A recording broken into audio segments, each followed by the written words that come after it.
like one or two classes needs to be are needed to complete the remaining portion from this chapter for other students. Okay, na? So what we will do will be continuing with this chapter, that is coal and petroleum. You guys will also get to revise it once again, as we have recently done this, but that is how we'll be approaching it. Okay, na? Okay, Priyanka and Abubakar. Yes, sir. Okay. So that Yes, we sir. will be able to maintain the consistency. I mean to say, like, we'll be able to continue with a like in a proper manner. Otherwise, things will get mixed up. Okay.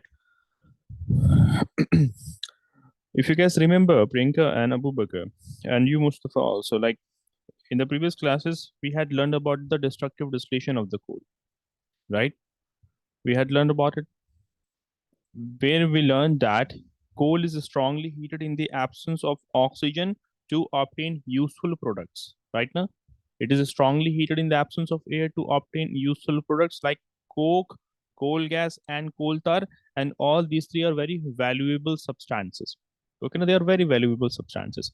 About the coke, you guys know that it's a tough, porous, and black substance. It is almost pure carbon, contains about 98-97% of carbon is present in it. And where is it used? Do you guys remember the use of coke? Uh-huh. It is Sir, used to make roads. to make Roads. no, not roads. Another Oh yeah, component. coal tar was used to make roads. Coal tar was used to make roads. No, it is used to make roads. Anyone remember? Abu Bakr and Priyanka, you guys tell me what is the use of coke? Huh? What do we use it for? To manufacture what? I'm giving some hint.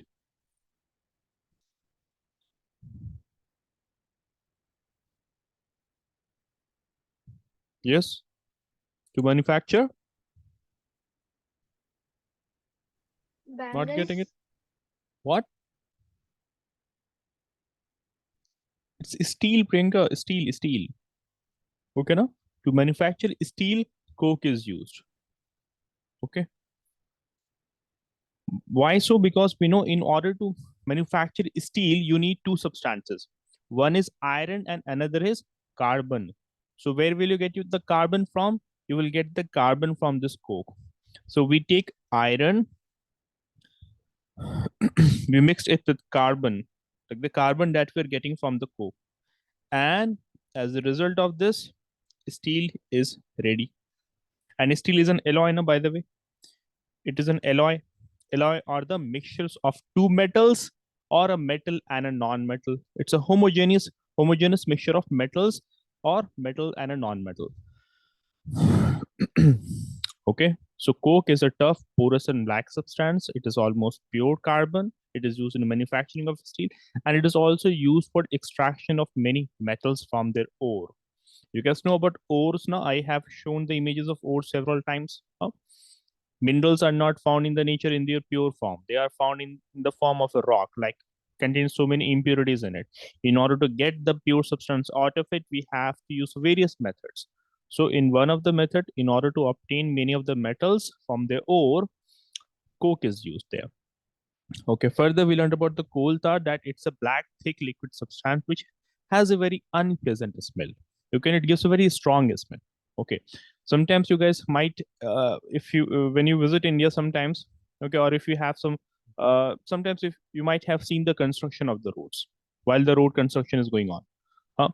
So you might have seen coal tar being used, and it gives a very strong smell. When a newly road construct when a road is newly constructed, made, so you might have seen that smell coming out of it. So where is that smell coming out from? From the coal tar that has been used. We take asphalt. Asphalt is mixed with the coal tar. You basically prepare a hot we basically heat the coal tar and mix it with asphalt. The mixture is readied. Now it is to be laid over the ground, and then by the use of road rollers and special machines, the road is prepared. For the coal tar, it's a mixture of about 200 different substances. And from coal tar, sorry, we can obtain so many useful products. Like it will be used in manufacturing of drugs. By drugs, here it is referred to medicines, explosives, naphthalene balls, perfume, synthetic dyes, paints, plastic, roofing materials, photographic film. Like this one is the photographic film that were used in the earlier, like the in the older cameras. The photographic films were used. Naphthalene balls, you guys know, huh? Naphthalene balls. It is used to repel the insects, repel the moths. It is used as a repellent. Also, sometimes it can be kept into the clothes in order to um, stop the growth of the funguses or like moths. So there it is used. Okay. So that is the thing. Now, earlier, coal tar was used for metalling the roads. For the construction of the roads, coal tars were used earlier, but nowadays we have a better alternative. Instead of coal tar, a substance called as bitumen is used, that is obtained from petroleum actually. Later on, you will get to revise about it, get to learn about it. That bitumen is nowadays being preferred over the coal tar. So that is coal tar over here. You can take a look at it, how it looks like. It's a black, thick liquid and has got an unpleasant smell. Okay, black thick liquid, unpleasant smell, and it's a mixture of about 200 different substances. And what are some of its uses? What are some of the uses of coal tar other than, like earlier it was used for metalling of the roads? Other than that, what are some uses of coal tar? Tell me.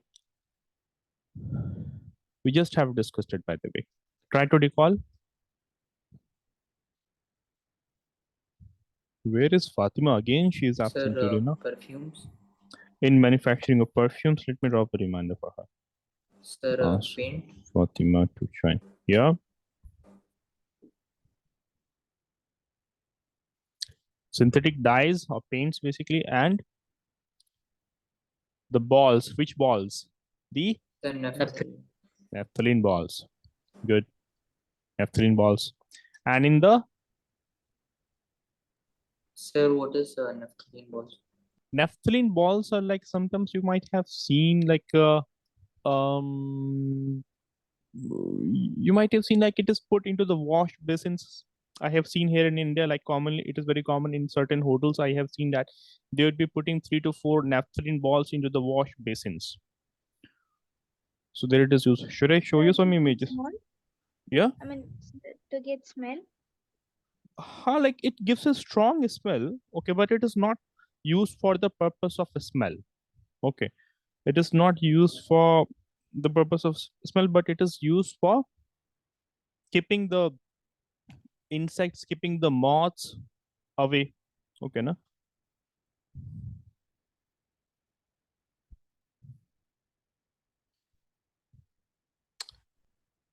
Hold on. No, not this one.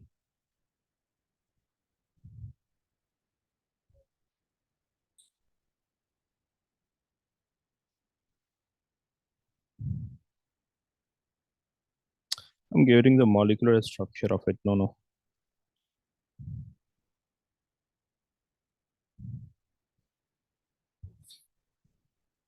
Yeah, this one, the first image.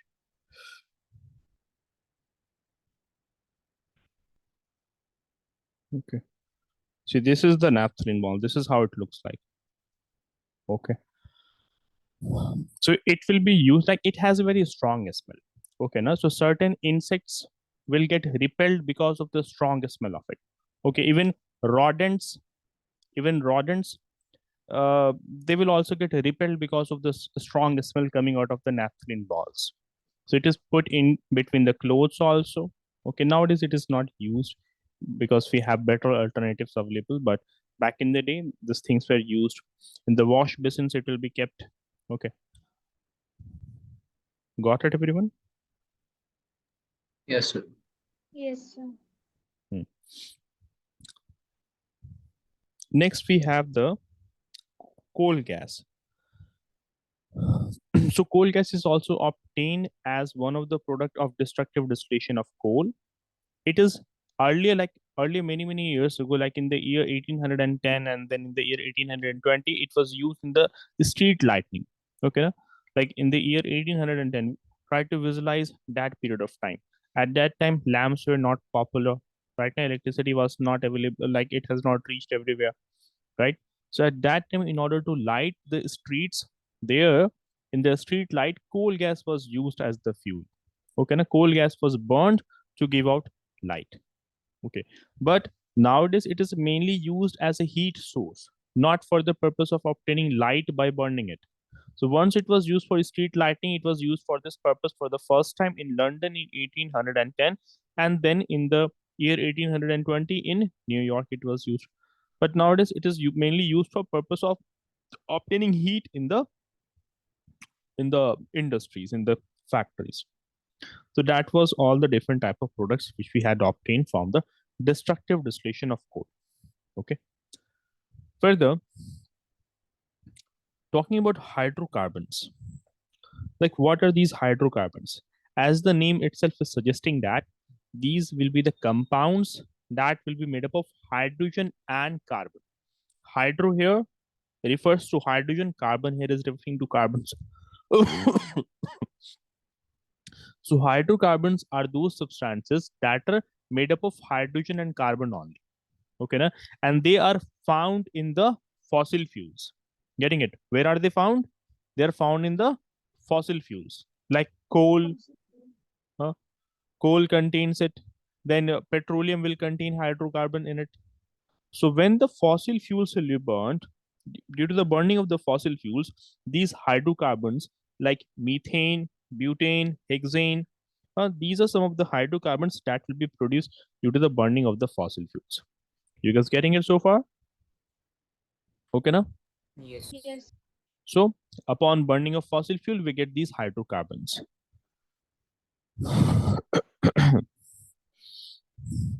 Fossil fuels, when it will be heated, so as a result of this, we'll be getting different type of hydrocarbons. Okay, like methane. Methane, it is CH4. Okay, and as you can see, C for carbon, H for hydrogen here. C for carbon, H for hydrogen here. Other than that, we will get some other gases also, like butane, hexane, etc. We earlier have discussed about this, na, Priyanka and Abubakar, that what would happen if the coal reserves were to be getting depleted, if it gets depleted, right? You guys tell me, Mustafa, you in particular tell me, what will happen if the coal reserves get depleted? So it will be it'll be very difficult to like find fuel. Find fuel, like coal itself is a fuel. Yeah. Okay, continue.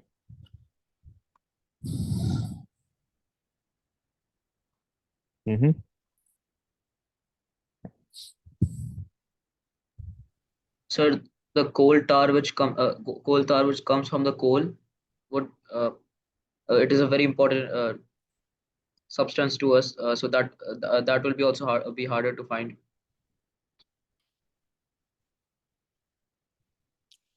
Okay, like those are some of the secondary things that we obtain from the coal.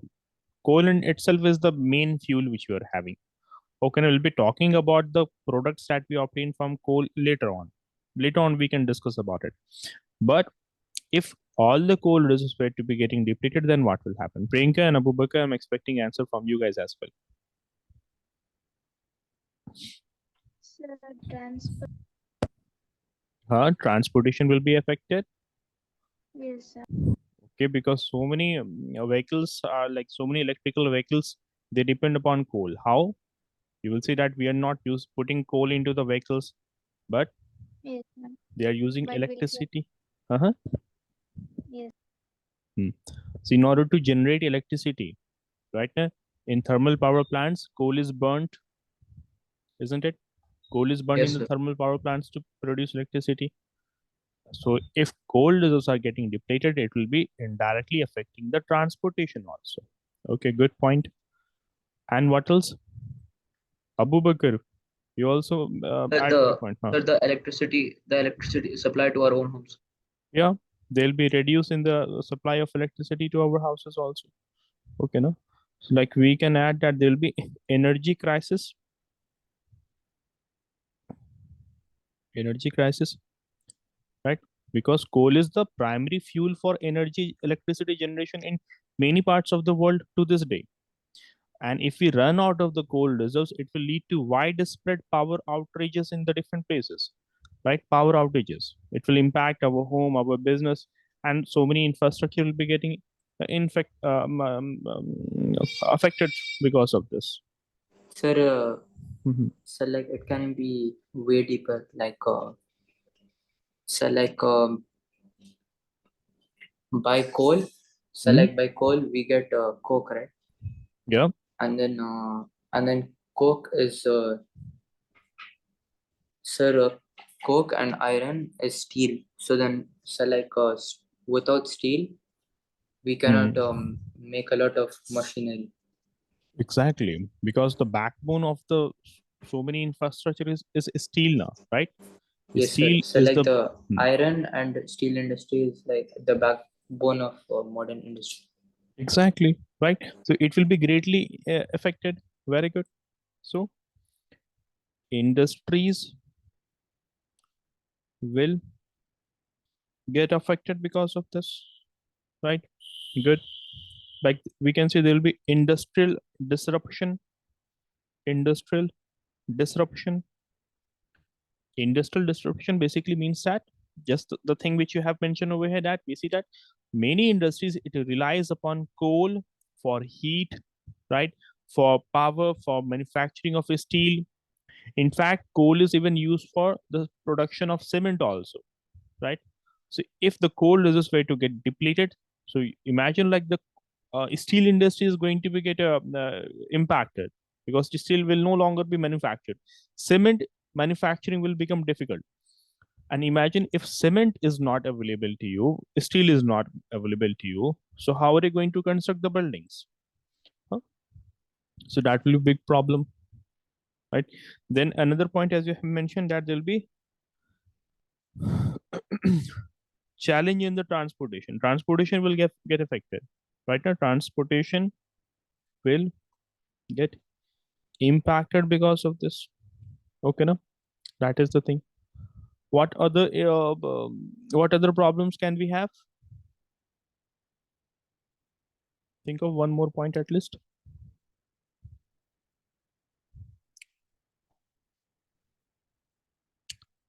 Will our economy get affected in any way because of all this? Yes, sir. Yes, sir. So Exactly. like Yes.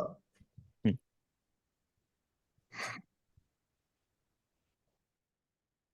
Yeah, continue.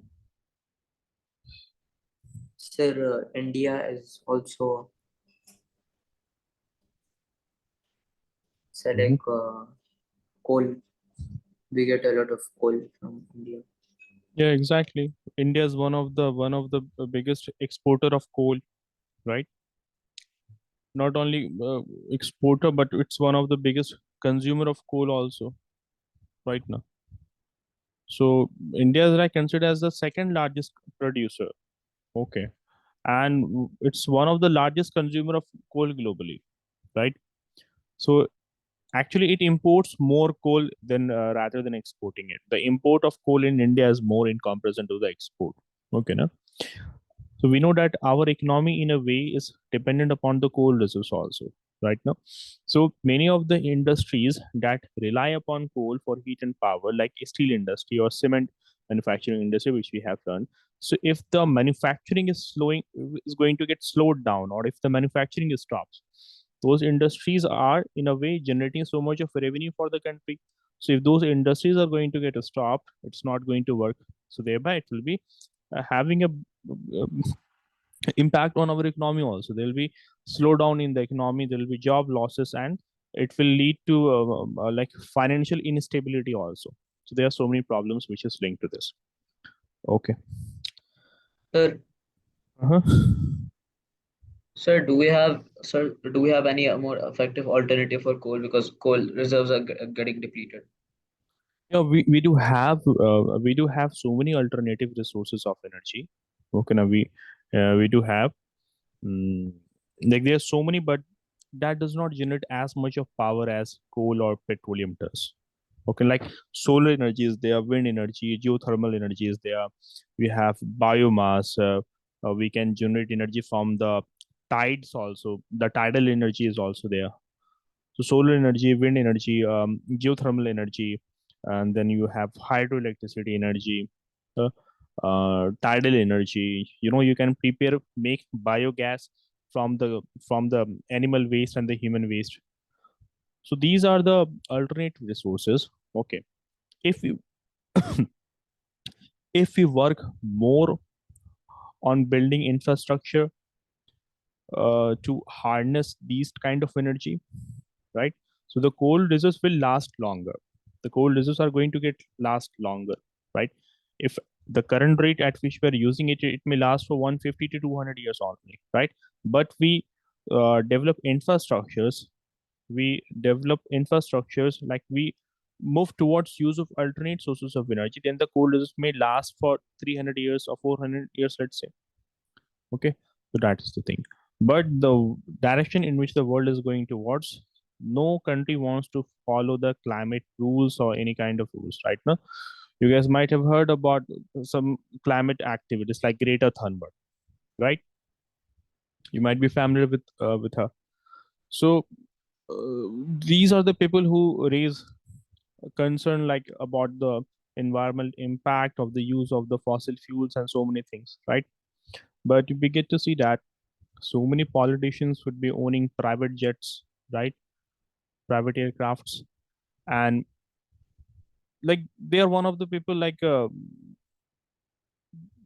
do we put it? Basically, we see that the rate at which the fossil fuels are being used, there seems to be no end to this, right? And there seems to be no regulation on the use of the coal and carbon, uh, coal and petroleum.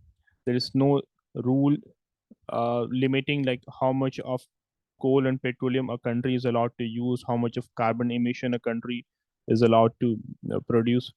So there are no regulations. So ultimately, it is being said that for the next 150 to 200 years only, the coal reserves are going to last, but that is going to create so much of energy crisis. So right now, what we need to do, we need to shift towards the use of alternative alternate source of energy right now that will be renewable and that can help reduce our reliance on the fossil fuels.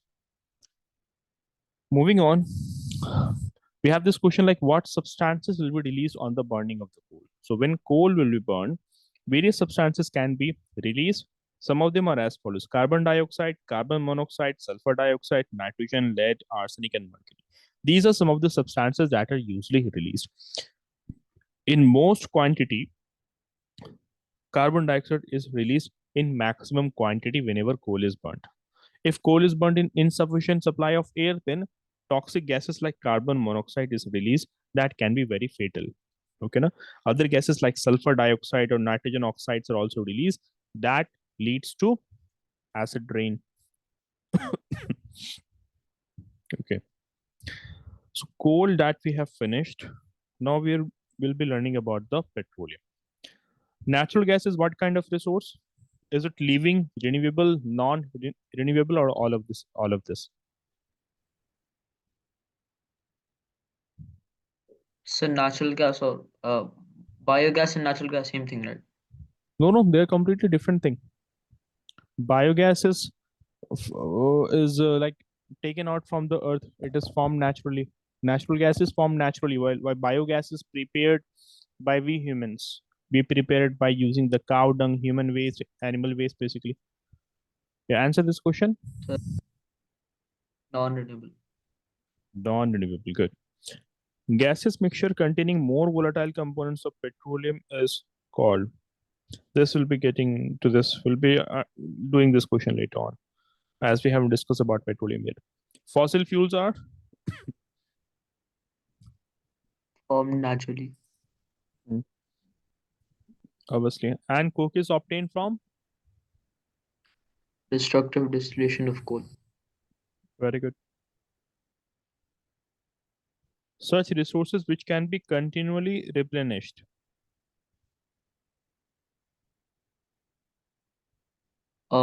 Inexhaustible resources. Good. A black thick liquid formed by heating coal in the absence of air. Coal tar. Coal tar. Good. Coal is classified according to Its carbon content. carbon content, right? So what are the 4 different types of coal? Although there are so many different types, but tell me the major 4 different types of coal based on its carbon content in ascending order. Peat. Hmm. Peat.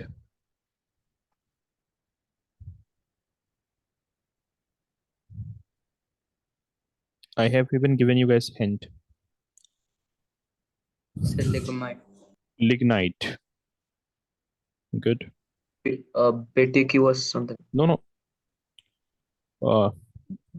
Anyone else? Priyanka? It's Sir, B2? Bituminous. Bituminous. Okay. And the last one is Anthracite. anthracite. Very good. Okay. Anthracite. So anthracite contains the maximum amount of carbon in it. Okay, no? Good. What is absent in coal? Phosphorus. Phosphorus, exactly. Okay, now we have this topic that is petroleum. Okay, you guys will be telling me, Abu Bakr and Priyanka, tell me about the origin of the word petroleum. What is the origin of the word petroleum? sir, rock oil. Okay, we call that as rock oil, but what are those 2 words? Sir, petro means rock. Liam means oil. No, sir. Petra means rock and oleum means oil. Okay, no? Good. Yes, sir. So that is the thing. So what does it suggest? That it is found under the earth, trapped between the rocks, no? Right, no? Yes, Found sir. under the earth, trapped between the rocks. So the word petroleum originates from the Latin. Okay, it is derived from the Latin words petra and oleum. From the Latin words petra and oleum, where petra means rock and oleum means oil. So it is mined from the rocks under the earth. Petroleum is also known by another name like crude oil, and it is a fossil fuel because it is formed from the ancient remains of the marine organisms, particularly the organisms that we found in the marine habitat, in the oceans, particularly in the seas and the oceans. Okay, so that is the thing. Okay, in the exam, many times the definition for petroleum will be asked. Okay, now it will be usually asked. So the definition, you will begin writing the definition in the following manner. So you will say that petroleum, in bracket you can write its another name, or you can say petroleum, also known as crude oil, is a thick oil found deep below the ground in certain areas. Certain means in some areas, in specific areas. It cannot be found everywhere. Okay, no? Then it has an unpleasant smell. Unpleasant, understand, no, right? It does not has a very good smell. It has, or we should rather write down, it is a fossil fuel and has an unpleasant smell. Okay, that is the thing. You can also describe about its origin also, that it is derived from the Latin words petra, which means rock, and oleum, which means oil. So hence it is basically also called as rock oil. Sometimes it is also called as rock oil. That is the thing. Now this petroleum is not a single chemical compound, but rather it is a complex mixture of different compounds if you guys remember, moments ago we had discussed about the hydrocarbons. Remember, where I told you that hydrocarbons are found in Yeah. fossil fuels now. So petroleum is not just one single chemical compound. Like water is one single chemical compound made up of hydrogen and oxygen only, isn't it? But that is not the case with this petroleum. Oh, all right. So petroleum isn't one single compound, rather it contains sorry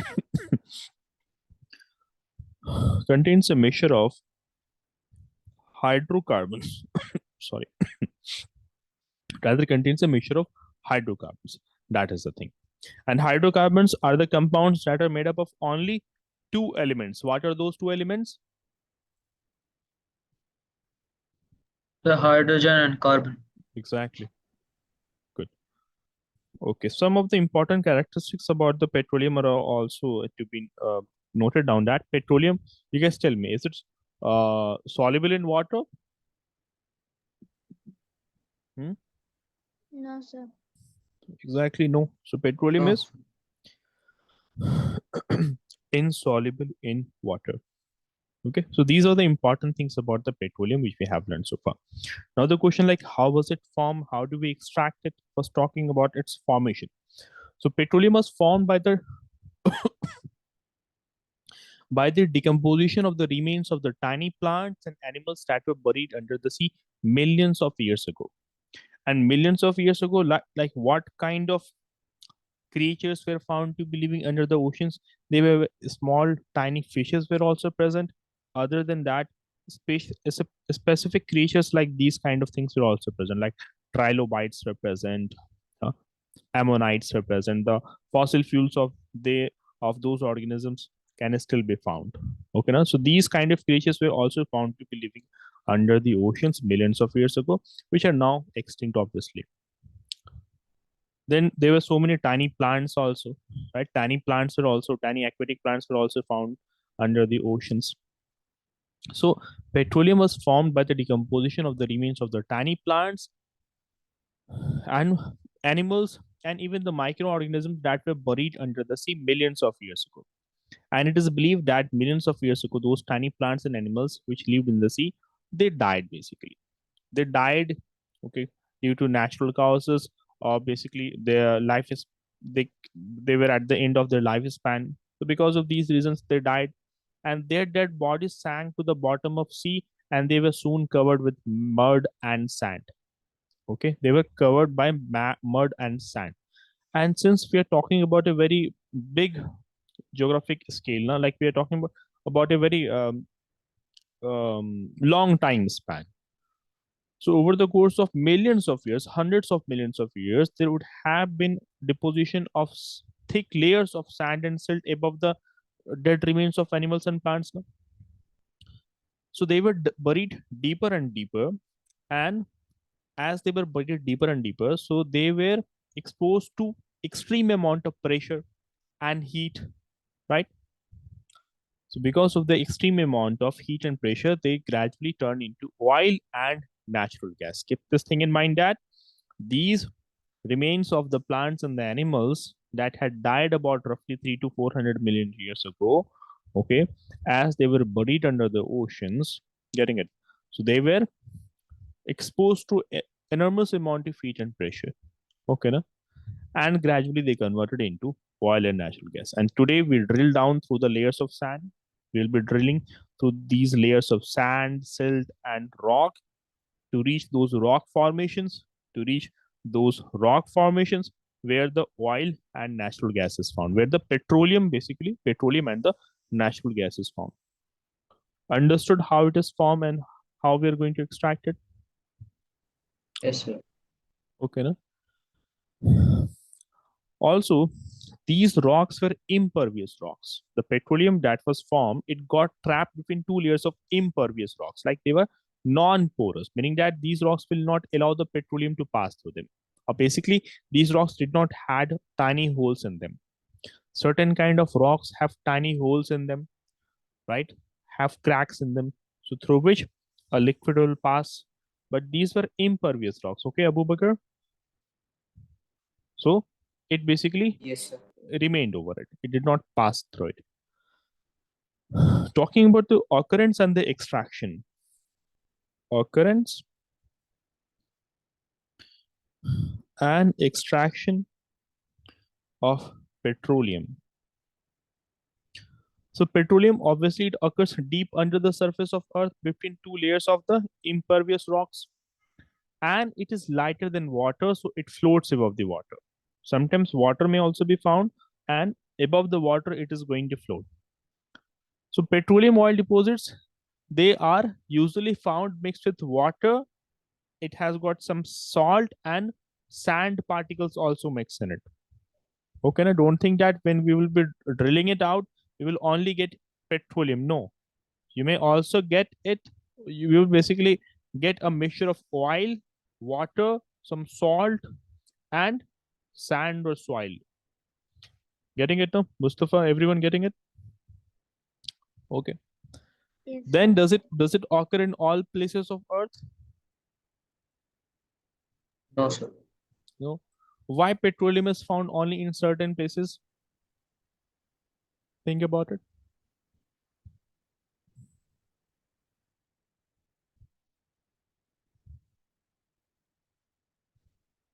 Yeah.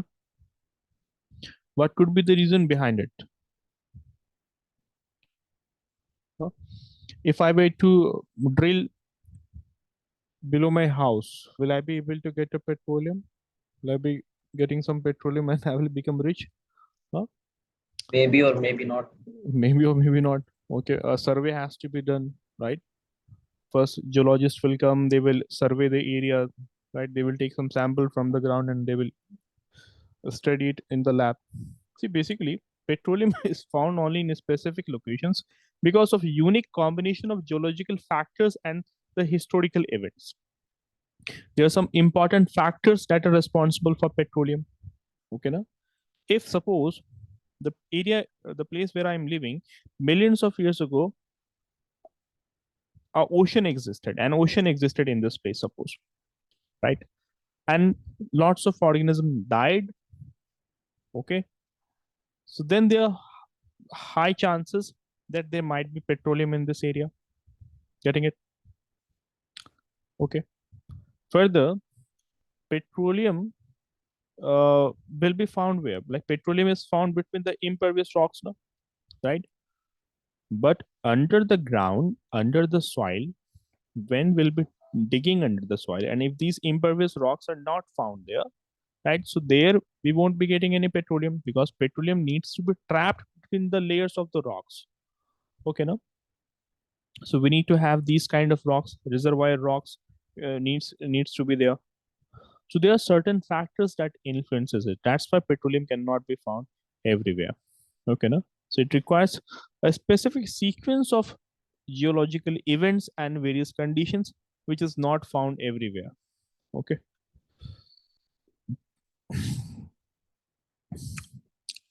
Okay. And it is say sorry, it is said that there are enough oil reserves to meet about 53 years of global production. Okay, now there are enough oil reserves to meet just about 50 years of global production. Getting it? That is the thing. But it is a rough data. Okay, na? It may be 40 years or it may be 60 years or maybe more than that or even very less than that. That will depend upon the rate at which we are using the petroleum. This will be learning later on. Now, where was the first oil well dug? So it was dug for the first time in Pennsylvania, that is located in USA in the year 1859. You can take a look at the first oil well dug. This is the first oil well that was dug in Pennsylvania in the year 1861. Okay. Now the modern oil wells kind of looks like this is the Mumbai High. It is a Mumbai High. Okay. So that is also a, this is also a oil well. Okay, no? Now, just after 8 years, first oil well was dug. It was drilled in Pennsylvania in the year 1859. Just 8 years later, in the year 1867, oil was found at a place called as Makum in Assam. Okay, na? In a place called as Makum in Assam. You can also read this newspaper of that from that year. Like you can see that army moves in to pump out crude in Assam. Crude here is being referred to crude oil, that is petroleum. Getting it now? So that is the thing. So in the year 1867, the first oil well was drilled in Assam in a place called as Maku. Then later on, oil was found in different places in India, like in Gujarat, Mumbai High, and in the river basins of Godavari and Krishna also. Okay, na? So in those places, the oil wells were dug. So that was about it. Now you know that petroleum is a mixture of different substances. Now, petroleum is a impure mixture of so many substances. Getting it? Now, Yes. petroleum in its crude state, can it be used directly? No, sir. It cannot be sir. used directly in its raw form for most of the application, for most of the uses. It needs refining to separate and purify it into usable products like petrol, diesel, and so many other petrochemicals. So crude oil, that is petroleum, it's a complex mixture of different impurities, different hydrocarbons, different substances in it. So it is unsuitable for it to be used directly in the car engines or in most of the industrial applications. It cannot be used directly because it contains so much of impurities. If you were to directly burn it, it will do no good. In fact, it will lead to pollution if you were to directly burn petroleum. So we need to do the petroleum refining. So the process of separating the various components of petroleum from one another, that is known as the refining of petroleum. Okay, we'll be separating out all the components from the petroleum. And this is done by the process called as fractional distillation, which is based on the fact that the different components of petroleum have distinct different boiling points. You guys keep your cameras on. Turn your cameras on.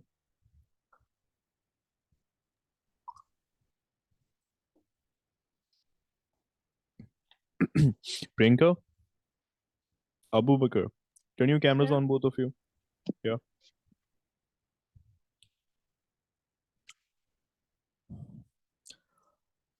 Just to give a quick recap or just to make you guys revise about distillation. Okay. Distillation, you guys know, it's a process that is used to carry out separation of two or more than two substances that have different boiling point. Right now, Mustafa, you have learned about distillation. Yeah, what is distillation? It's a separation process. Yeah. In seventh grade, you guys had this chapter, no? In sixth grade, separation of substances, right? Yeah, yes. So distillation was one of the method.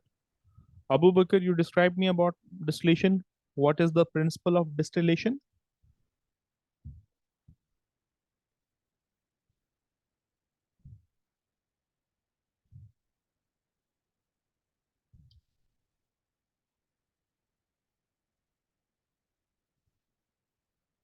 See, this has like this is not related to petroleum. Okay, na? This image here is basically describing about the concept of distillation. Okay, as petroleum refining is done via process called as, hold on, via process called as fractional distillation. So it is important to understand like what is distillation. You can look at this apparatus, look at this setup here. We have taken a mixture of salt and water. Now we are heating it over the Bunsen burner. Have you guys visited to a chemistry lab in the school? You might have seen this Bunsen burner there. Huh? So as we will heat this water, okay, so the water will evaporate because salt needs more temperature to burn. It has a higher boiling point. Okay, now you have to heat it to thousands of degrees Celsius. Okay, more than 1000 degrees Celsius in order to boil the salt. So we will just raise the temperature to 100 degrees Celsius so that all the water evaporates here. And now the water vapor is made to pass through the condenser. Abu Bakr, pay attention here. The water vapor is made to pass through the condenser here, in which we are pouring cool water in. Okay. So the water will condense into water droplets and it will be collected here as pure water. Will this pure water have any Yes, salt in sir. it, Priyanka? Will this pure water have any salt in it? No. No, because all the salt is left here now, right? Yes, So sir. here we are seeing that water and salt, they have different boiling points. Because of the difference in their boiling points, we are able to separate them. Okay, now we will heat the mixture just enough so that all the water evaporates here. No need to heat it to like 1500 degrees Celsius or 2000 degrees Celsius because salt has a very higher boiling point. So that is the concept of distillation. So same concept will be used in the process of petroleum refining also. Okay, no? So that will be done via process fractional distillation. Okay. I hope you guys should be in a position to explain me about this. I'm asking Abu Bakr and Prank as you guys have learned. Please tell me, how is petroleum refining? Like, what is petroleum refining? How is it carried out? Yeah.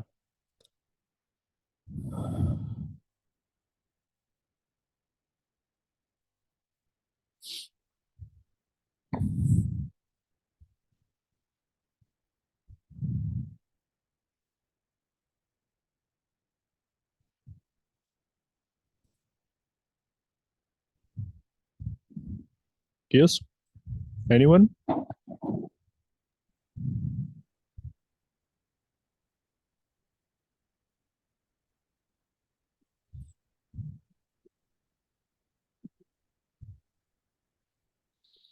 Okay. See, this structure, this giant structure is called as an oil refinery. Okay, it is called as oil refinery. Sorry. And this oil refinery, it is actually situated in the vicinity of a oil rig. Like, okay, like consider this, like we have oil well in different places in India now. There are oil well in different places in India. Like we have the Mumbai High, we have the oil well in the Mumbai High. So there will be oil refinery situated in the Mumbai only, and that will be near to the Mumbai High. Getting it? In the Assam also we have got oil wells. In Gujarat we have oil wells. So the oil refinery will be situated near the oil well only. Why am I saying so? So that the transportation gets easier. You guys tell me about this. Like in this place, if the oil well is dug, like we are taking out oil from the Mumbai High. So where should the oil refinery be situated? Should it be situated over here, like in the Madhya Pradesh or in Uttar No. Pradesh? No, it is not wise, no, right? So the crude petroleum oil that is extracted from the oil well is taken to the oil refinery through the help of pipes only. With the help of the pipes, it is taken out to the oil refinery, which is situated nearby that oil well. Understood this thing now? So by the help of those pipes, the crude oil is brought to this oil refinery. Okay. Now here in the oil refinery, it will be heated to high temperature. The crude oil is going to be heated at different temperature. Okay, and the separation of the petroleum will take place here into different fractions, right? The separation of the petroleum into different fractions, it will be done via the process of fractional distillation. So fractional distillation is a process in which fractions of petroleum having different boiling points, they will be collected separately. They'll be collected separately. Now, just when the crude oil has been put into this furnace, like as it is being heated in the furnace, just when the temperature is about 20 degrees Celsius, when the temperature is maintained to around 20 degrees Celsius, so components of the petroleum like butane and propane, it will rise up and it will get collected in this chamber, in the topmost chamber. In this one, which will get collected? Butane and propane. Getting it, guys? Now, generally, this butane and propane, if this is getting like, if you guys are finding it confusing, so we will just call this as LPG, because LPG, namely, like mainly it contains butane and propane. So in the topmost chamber, you're getting LPG. Getting it, Mustafa, or you're finding it a bit confusing or difficult? Huh? Getting it now? So I'm just Oh, okay, good. So in the topmost chamber, vapors of LPG gas, like it will rise up, it will condense here, and it will be collected. Keep this thing in mind. First, it will be rising up here. As you will see that it is rising up. And then in this chamber, it is being collected. Okay, in the form of gas, it will be collected. Next, when the temperature is raised to 150 degrees Celsius, so the vapors of petrol will rise up, right? And when the vapors rises up, it ultimately condenses into liquid. Now, you guys know about this. It will condense into liquid. So petrol, also called as gasoline, it is collected over here. Then next, kerosene, then diesel, then fuel oil. And when the temperature is about 400 degrees Celsius, when it reaches 400 degrees Celsius, the substances like lubricating oil, paraffin wax, asphalt, and so many other substances are collected here. Okay, now, so these are the different types of products. Okay, the refining of sorry, the refining of petroleum gives the fractions of products such as petroleum gas or simply LPG, right? Okay, then it gives you petrol, kerosene, diesel, okay, now fuel oil. Getting it? Fuel oil is given to us. Then we have lubricating oil, paraffin wax, bitumen, etc. And all of them have got important uses. And their uses are as follows. The petroleum gas or the liquefied petroleum gas, it is used as a fuel in homes and industry. It is used as a fuel such or in the form of liquefied petroleum gas. Like it can be directly used in the form of gas, or it can be converted into liquid and then it will be used. Then petroleum, it is used as a motor fuel. It is used as a fuel in light motor vehicles, such as in cars, motorcycles, and scooters. It is used. There's a difference between the use of petrol and diesel. You won't see the use of diesel in cars, or in the scooters. Do we use diesel there? Obviously, no. We prefer to use petrol. So petrol is used in light motor vehicles. Light motor vehicles. Getting it, guys? Then we have got kerosene. Earlier, it was used for the purpose of cooking also. It is used as a fuel in wick stoves. I don't know whether you guys know about the wick stoves or not, but it was very common like few years ago. So there it is used, and it is also used in lanterns for lighting purposes also. You guys have seen the lanterns, like it was very common when electricity was not available in every Yes, part sir. of the world or in India. The lanterns were particularly used there. So kerosene was used in lighting those lanterns, and it is used in the jet aircrafts also. Okay, it is used as a aviation fuel in the jet aeroplanes. Then we have diesel. Now, diesel is used as a fuel in heavy motor vehicles, like the vehicles that has to pull heavy amount of weight. Okay, now. So there, the diesel is used. Getting it, guys? Like diesel train engines, buses, trucks, tractors. So there, diesel is used. And it is also used in electric generators to produce electricity on a small scale. Further, we have lubricating oil. So it is used for purpose of lubrication. You guys know that in car engines, or in the bike engines, there's an engine oil. You know about engine oil? Huh? Okay. Basically, see, in the engine, we also have to put some oil. And Yes, that sir. oil is not for burning, not to be used for the purpose of burning, but for lubrication it is used. If you guys know about the parts of the engine, so you'll be having parts in the engines like kind of like this as well. Okay, I'm not able to draw it properly, but you get the point what I'm trying to say. Like as the parts will be rotating, so due to friction they may get damaged now, right? Due to friction these parts will get damaged, Getting at what I'm trying to say? So we will put oil between them. Lubricating oil will be put between them in order to reduce the friction and ensure that it runs smoothly. Paraffin wax, it is used for ointment, candles, and Vaseline. Bitumen, it is nowadays being used